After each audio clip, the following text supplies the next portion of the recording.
एक समय की बात है। हरी भरी पहाड़ियों के बीच बारनाबी नाम का एक दयालु किसान रहता था।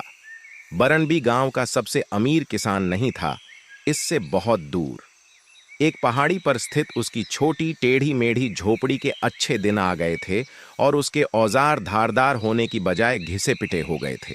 फिर भी बारनबी के पास सोने के सिक्कों से कहीं अधिक मूल्यवान चीज थी, धूप से भरा दिल और भूमि के लिए प्यार। हर सुबह बारनाबी मुर्गे के बांग देने से पहले उठ जाता था। उसकी पुआल टोपी पहले से ही उसके सिर पर होती थी। वह पहाड़ियों पर झांकते शर्मीले सूरज का स्वागत करेगा और अपने छोटे से खेत की ओर निकल जाएगा। उनके खेत भव्य नहीं थे, लेकिन उन्होंने उनकी देखभाल बहुत सावधानी से की। धरती से मोटे टमाटर और रसीले खरबूजे उगाए। एक चिलचिलाती गर्मी में सूरज अपनी अटखेलियाओं भूल गया था। बारिश वाले बादल हठपूर्वक दूर रहे, जिससे जमीन सूखी और प्यासी रह गई।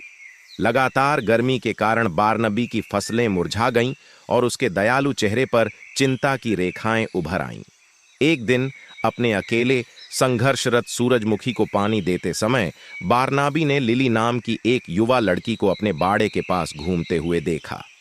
लिली एक अमीर किसान की थी जो गली में रहता था। उसके परिवार के पास विशाल खेत थे जो फसलों से लबालब थे।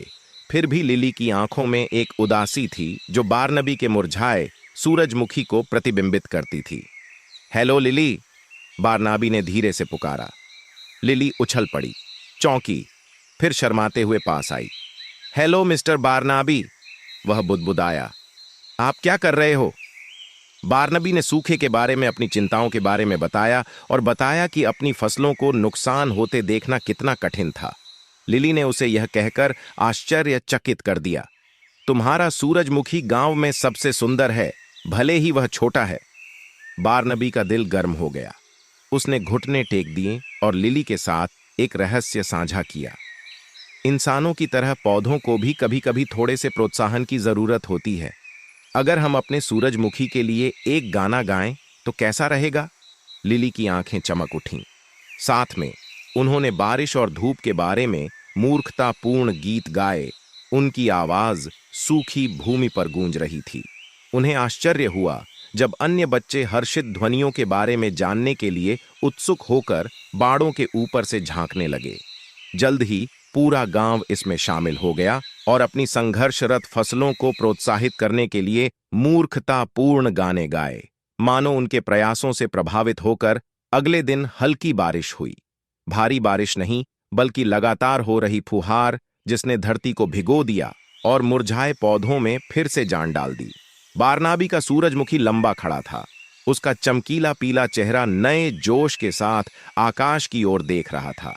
बारनबी का खेत जादुई रूप से सबसे बड़ा नहीं बन पाया, लेकिन उसकी भावना और दयालुता का प्रभाव पड़ा। ग्रामीणों ने सीखा कि धन का मतलब सिर्फ यह नहीं है कि किसी के पास कितना है, बल्कि इसे साझा करना, एक साथ काम करना और साधारण चीजों में खुशी ढूंढना है। और उस दिन के बाद से जब भी सूरज थोड़ा तेज हो जाता था तो गांव वाले अपने खेतों के चारों ओर इकट्ठा हो जाते थे, मूर्खतापूर्ण गीत गाते थे और सभी को याद दिलाते थे कि सबसे छोटा प्रयास भी बड़ा बदलाव ला सकता है।